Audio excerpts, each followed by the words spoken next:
এখন যদি স্বৈরাচার হটায়া তারাই সিন্ডিকেট করে, তারাই বৈষম্য তৈরি করে, এটা তো ঠিক না। আমরা এই জন্য তো হাসিনারে হটাই নাই, তাই না? সকলের ক্ষেত্রে 10 থেকে 15% ট্যাক্স হোক, তাহলে আমরা মাইনা নিব। কিন্তু যদি 57% ট্যাক্স এই পিআই প্রোডাক্টের ক্ষেত্রে হয়, আমরা এই নিয়ম মানি না। আমরা ট্যাক্স দিয়ে বৈধভাবে ব্যবসা করতে চাই। কিন্তু বর্তমানে যে 9টা সিন্ডিকেট আছে, তারা কেজি হিসাবে মোবাইলের পার্টস চায় না, অ্যাসেম্বলিং করে মেড ইন বাংলাদেশ লেখা তারা 10 থেকে 15% ট্যাক্স দিচ্ছে। কিন্তু আমরা যদি যারা পিআই প্রোডাক্ট ইম্পোর্ট করতেছি, এই পিআই প্রোডাক্ট আমাদের কাছে সরকার এখন 57% ট্যাক্স ধার্য করতেছে। আমরা এটার বিরুদ্ধে পূর্বেও ছিলাম, এখনও আছি, ভবিষ্যতে থাকবো। এই বৈষম্য আমরা বাংলাদেশে চাই না। সকলের ক্ষেত্রে 10 থেকে 15% ট্যাক্স হোক, তাহলে আমরা মাইনা নিব। কিন্তু যদি 57% ট্যাক্স এই পিআই প্রোডাক্টের ক্ষেত্রে হয়, আমরা এই নিয়ম মানি না।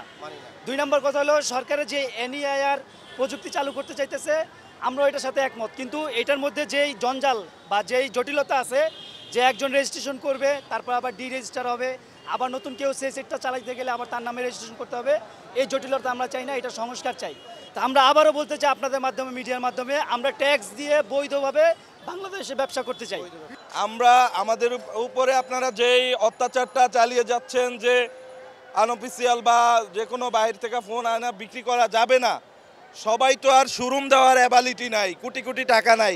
কারো 5 লাখ টাকা 3 লাখ টাকা দিয়ে ছোটোখাটো ব্যবসা করে খাচ্ছে, চুরি তো করে খাচ্ছে না। সো আপনারা আমাদের এই দাবিটা মেনে নেন। আনঅফিসিয়াল অফিসিয়াল এটা কোনো ফ্যাক্ট না।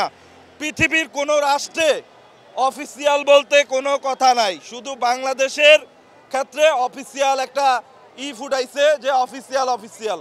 বাংলাদেশ ছাড়া পৃথিবীর অন্য কোথাও, ইন্ডিয়াতেও কোনো অফিসিয়ালই নাই। সো আপনারা এইগুলা বর্জন করুন। সাধারণ মানুষদেরকে, ছোটোখাটো ব্যবসায়ীদেরকে বাংলাদেশে ব্যবসা করে বাঁচতে দিন, ঠিক আছে? প্রধান উপদেষ্টার কাছে আমার একটাই আবেদন, মানুষ যেন ছোটোখাটো ব্যবসা করে খেতে পারে, কিন্তু কোনো চুরি চামারি যেন না করে, সেদিকটা একটু লক্ষ্য রাখবেন।